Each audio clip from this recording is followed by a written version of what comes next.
So let's talk about a script, okay? So one of the weird questions that my father asked me once, I was at the house and director sent me a script in the mail not in the mail. I was at my father's house and I was talking to him and I got an email of a script and my dad was like, why do you need to read the script? You're the makeup artist. And I thought it was an interesting question because he knows that I do makeup for film, and then I realized that I guess, you know, you wouldn't think that the makeup artist needs to read the script to the outside person, but you do need to read the script. Well, why do you need to read the script, Shannon? Many reasons. One, you need to know what the story is about. Two, you need to know if it's something you want to do. Not all films are films you want to be a part of. Some films, you know, maybe the subject matter is a little bit uncomfortable for you. Maybe it's a little bit grass. Maybe it has a lot of explicit words in it. Sometimes it has some scenes in it that you may not be comfortable in. And your name is attached to it. So you have a right to not want to do a project, just like an actor has a right not to do a project too. So one, you want to read a script because you want to know what the story is. Two, you want to make sure it's something that you want to be a part of. Three, also has stuff in the script that you need to do makeup wise and understanding. So for example, the script might say girl with blue hair and purple lipstick runs past drugstore, stops, and is bleeding. Well, what did I learn from that script, that thing? One, I need to make sure that the girl has purple lipstick on, and two, I have to make sure that she has blood. This is a real life script, okay? So I got an email, and then what I do is I print out the script, all right? Sometimes you don't always print out the script. Sometimes you'll have a meeting and they'll hand you a physical script. And as you see, I have all kinds of fancy little post-it notes, and if you go through it, there are all kinds of actual physical notes in here too.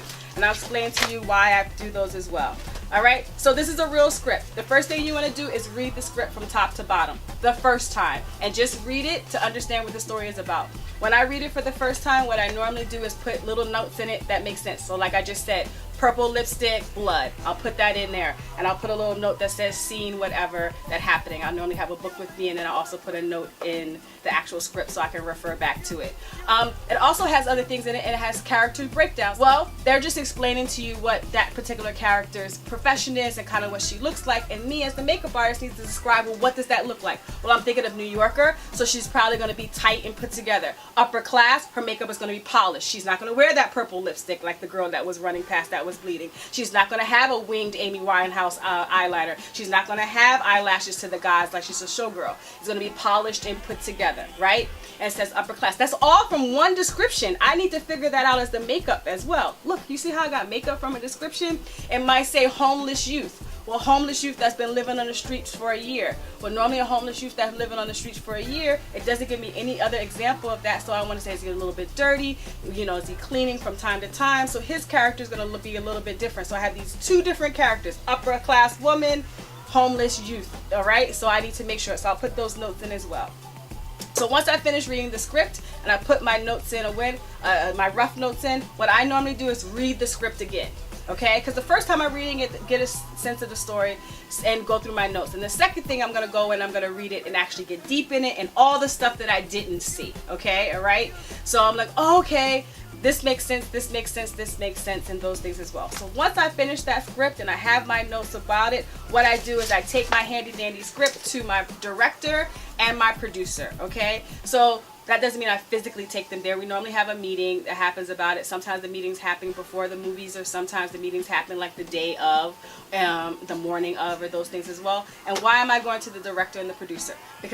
And sometimes the writer is also the director and producer, so sometimes that's the same person as well. I'm going to them because I've read the script. I'm explaining to them, this is what I like about it. These are the challenges that I saw with the script. This is what I thought was interesting about the script. I think I've done one movie where they did a lot of aggressive things in this one movie, meaning we moved to a lot of different places. I was like, y'all are really aggressive, which meant it was a lot of work for me. And they're like, we know, but we think it's really, really great to the story. So I have a discussion with them about the script, and then I have a discussion with them about the makeup. And I say, well, these are the parts of the makeup that I saw. Like I said, the young homeless person, I'm going to ask them, has this homeless person been living on the streets for a while? Are they washing up? Are they staying in a shelter? What do they want to look like? Because I have a vision in my mind, and they have a vision in their mind, and we want to come together. And they'll give me more information. They'll say, oh, he's not really homeless. He's kind of like in between homes. So he crashes with a girlfriend, he crashes with a cousin, he crashes with a person like this. So he does take showers from time to time, so it doesn't need to look like disgustingly dirty and hair matted and fingernails all together. He kind of some days looks like he could kind of pass like a regular citizen. I need to know that, because then I'm going to ask the person, well, what does that happen? And me and the script supervisor will figure out when that happens, and me and the director will figure out when that happens. And now he's made my life a little bit more complicated, because the one dude that I was going to make dirty the entire time now has changes. You see how a job really easy can become a lot more difficult? Not difficult, just a little bit more challenging. So, and then I'll explain to him, okay, the upper class woman, I'm thinking that she's going to have polished makeup, you know, really, really put together and clean and great. And he may say, I love that idea, but think of like the Devil Wears Prada. That's one step up, right? Okay? Why? Because the Devil Wears Prada, everybody knows she was on point. Nothing was out of place. So that means that my makeup application needs to be perfect every time throughout the day, because this is a no-holds-barred character. And yes, she meets this homeless youth, right? And you're like, oh my God. And the reason why the director is like, because we like the combination and the contrast between this and this other kind of stuff. And then I'm going to say, okay, the girl with the purple lipstick that's bleeding. They don't explain why she's bleeding, where she's bleeding from, right? Okay, it just says bleeding. He says, oh, well, somebody hit a bottle on the back of her head, so it needs to be blood kind of matted on her hair and coming down her neck. We're going to see it go past real fast. Because it didn't say that in the script. All it said was, girl runs past purple lipstick, back of hair. So now I know that when we get to that scene, we need to do some effects makeup here and that kind of other stuff. If it has to do with hair and you are not the hair person, then you need to work with the hair person to make sure that they use the same blood and that everything works together. Because if it's matted in the hair, the person may have to get their hair washed, or they may have to restyle their hair, or we may have to say to the director or the AD, we can only do this once because we don't have time to reset it and do it again. That all was reading that script and having that meeting, right? And then I'm going to say purple lipstick. What shade of purple lipstick would you like? You don't think that's an important question, but it's an important question. There are a zillion shades of purple lipstick. So you're thinking it's going to be plum purple lipstick. And he was like, no, I kind of want it to look like the lipstick you have on, and let's say the lipstick I have on is like a red lipstick kind of thing, right? A berry.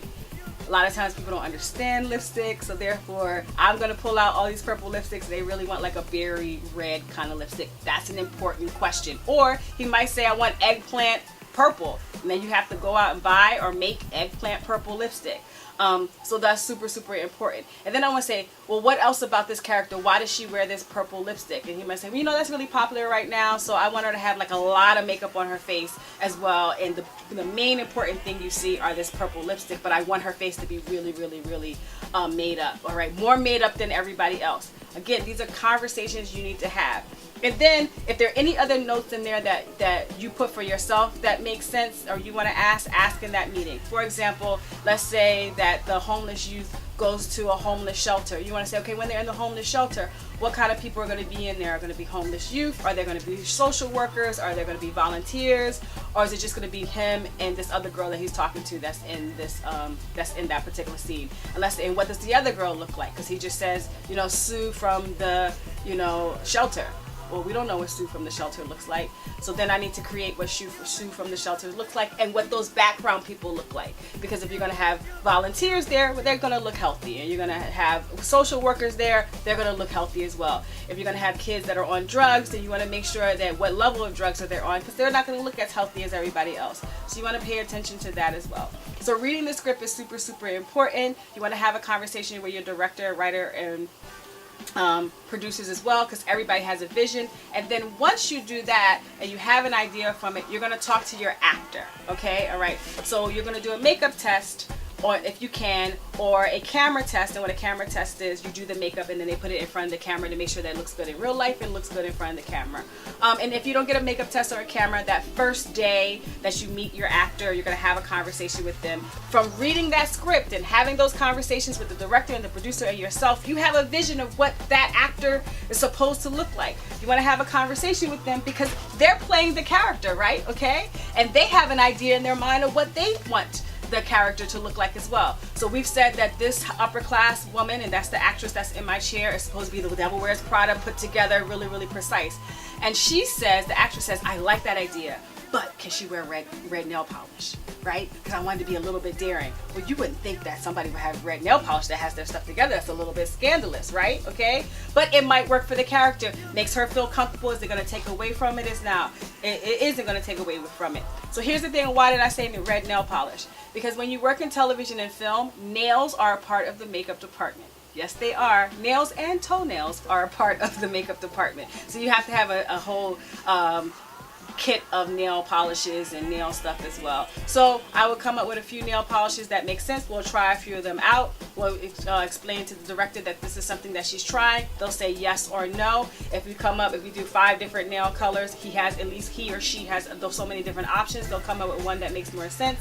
And now the makeup comes together, the nails come together, and we have complete character from pages in a script that just were words on a paper, right? And now we have a full person that happens. So reading a script is super, super important, and you want to refer back to that script. Each particular scene has a number, okay? It's normally on the side of the page. You see it says 48 right there, or 49. So it has a scene number that's on it. So if you need to look at the call sheet, you'll be like, oh my God, we're doing scene number 49. What was that? You can go back to the script and be like, oh, that's right before the girl is supposed to run across with the bloody thing. Okay, so she's healthy. All right, that's your own notes. That makes sense. So you want to refer back to that script. Sometimes if I do a project that I'm going to be on for months and months and months, I will read the script totally again, because sometimes you forget what the story is about because you read that script 3 months ago.